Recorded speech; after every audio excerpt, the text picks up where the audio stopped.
Terima kasih pemirsa, Anda masih bersama kami dalam Ulama Menyapa, masih dengan tema urgensi menenangkan umat di tengah meluasnya virus corona. Kami juga mengundang Anda untuk bergabung bersama kami dalam line telepon di 024 356 973 kali. Pak Kiai Muhyiddin tadi disampaikan bahwa virus corona ini sebenarnya yang pertama adalah takdir dari Allah, sehingga kita sebagai orang yang beriman harus tetap bisa menerima dan menghadapinya dengan tenang. Lalu sebenarnya bagaimana tuntunan Islam di dalam menghadapi musibah yang seperti ini, Pak? Ya, sebelum saya sampaikan tuntunan Islam, sejarah pernah terjadi wabah di masa kekhalifahan Umar bin Khattab, kira-kira di tahun ke-17 Hijriah. Wabah itu oleh sejarawan disebutnya dengan wabah Amawas. Amawas itu sebetulnya nama satu daerah di sebelah barat Yerusalem. Lalu karena terjadi awalnya di situ, lalu kemudian sejarawan menyebutnya dengan wabah Amawas. Semacam penyakit juga. Iya, itu sampai saat itu yang jumlah orang masih sedikit, kena 25.000 meninggal itu. Termasuk di antara tokoh-tokoh Khalid bin Walid, Mu'adz bin Jabal itu meninggalnya karena wabah itu. Lalu di saat Khalifah Umar itu melakukan musyawarah bagaimana melakukan langkah yang tepat, kemudian Abdurrahman bin Auf itu mengingatkan ada sabda Nabi. Ya, sabda Nabi itu menyatakan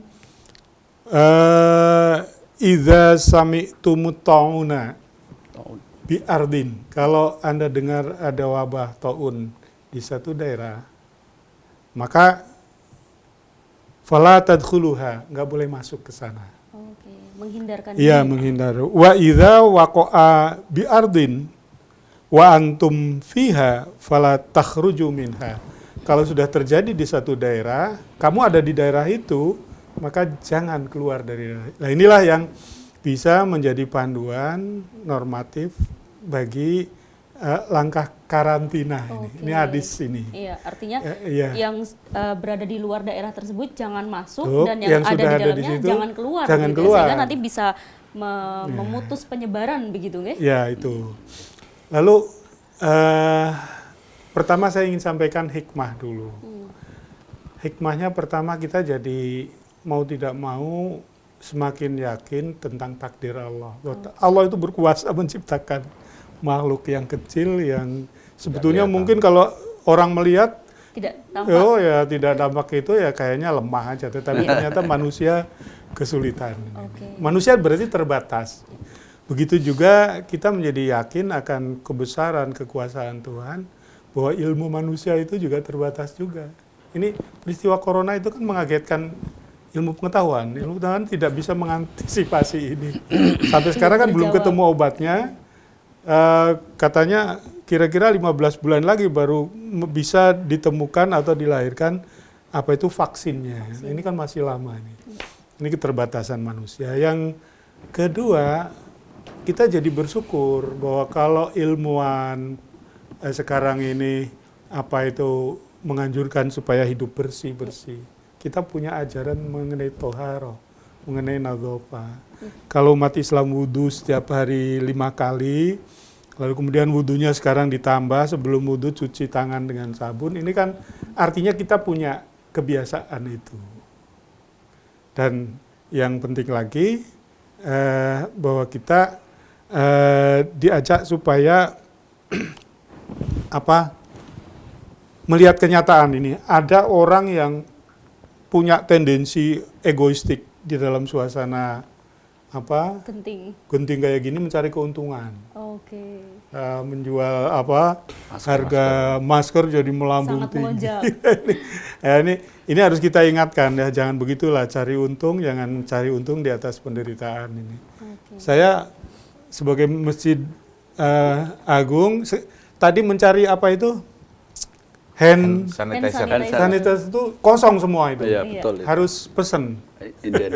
Ini kan ada pihak yang dirugikan. Iya, betul. Ya itulah kira-kira hikmahnya.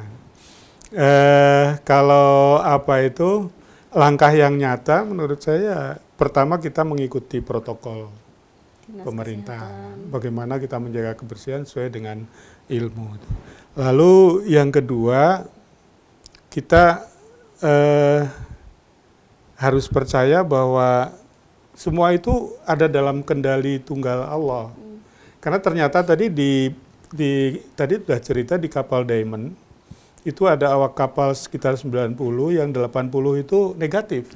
Itu artinya penularan itu ma'asoba min musibatin illa bi'idznillah.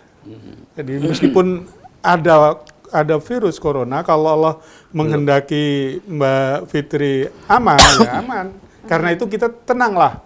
Jadi kita terimalah itu sebagai takdir, terimalah bahwa semua itu adalah kehendak Allah, sehingga ya kita pasrah, lalu jalan keluarnya ya kita banyak berdoa kepada Allah. Tadi sudah dijelaskan oleh siapa, Gus Hamad atau Pak Mul, kita intensifkan kunut nazilah, kita sering-sering baca doa daf'ul bala, kita istighosah. Saya kira itu akan menenangkan kita. Jadi kalau kita mengajak istighosah lalu ada tanggung, kok ribut, kok takut-takut, enggak, justru kita ingin menenangkan umat melalui zikir, melalui ini. Kalau sudah zikir biasanya kan tenang.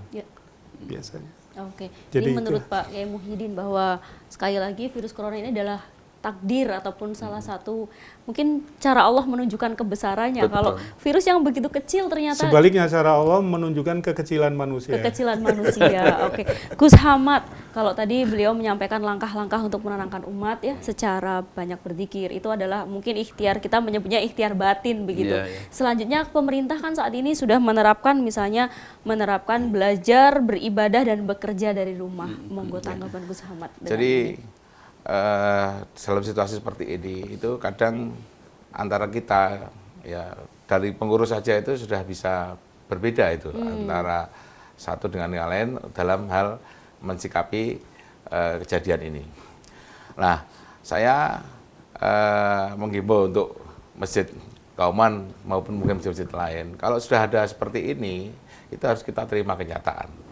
Dan selanjutnya menurut saya pemerintah itulah yang menjadi penengahnya atau mengambil keputusannya adalah pemerintah. Misalnya tadi kita dibersihkan, ya terima. Jangan terus menentang, ini nggak perlu. Untuk apa membersihkan ini, seolah kita kan ketakutan. Nah, sementara yang lainnya, ini perlu, harus ada begini. Lalu sudah begini, kita serahkan pemerintah. Kalau pemerintah mengambil langkah begitu, kita terima. Karena ini yang paling mudah. pasti mengambil jalan Dan terbaik inilah gitu ya, ajaran Pak. Islam seperti itu ya, harus kita taat dengan pemerintah. Jadi tidak berarti Islam tidak punya pegangan sendiri atau pengurus tidak punya pegangan sendiri, enggak ya, dalam posisi ini kita terima itu. Dan jangan menyebarkan yang seolah-olah itu ajaran agama, sebenarnya menyesatkan itu ya. Contohnya bahwa yang terkena virus corona itu adalah setelah melakukan dosa besar. Yang membawa virus ini adalah para jin, para setan. Ini seolah-olah agama, padahal kan menyesatkan ini. Ini kejadian yang sangat logis dan sebenarnya dari keilmuan bisa diterima, di logika itu bisa, tapi jangan terus kita mengalihkan hal-hal yang menurut saya malah menyesatkan. Ya kita terima, lalu kita harus ikhtiar, ya ikhtiar zahir, ikhtiar batin.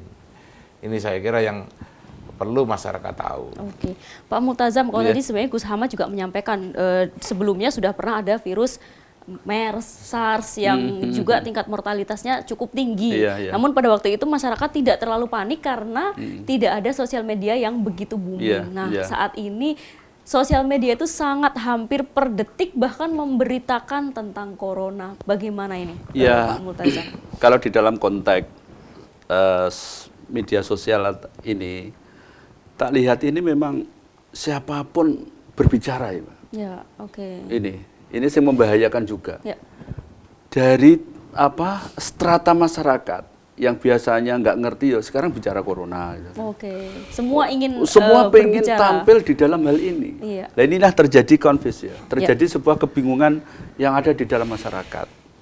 Maka kalau kita melihat seperti ini, jalan keluarnya adalah kita kembali pada Allah Subhanahu Wa Taala. Ini sangat penting yang harus kita stressingkan kepada masyarakat, karena ini ada kepanikan. Suatu contoh persoalan makan misalnya.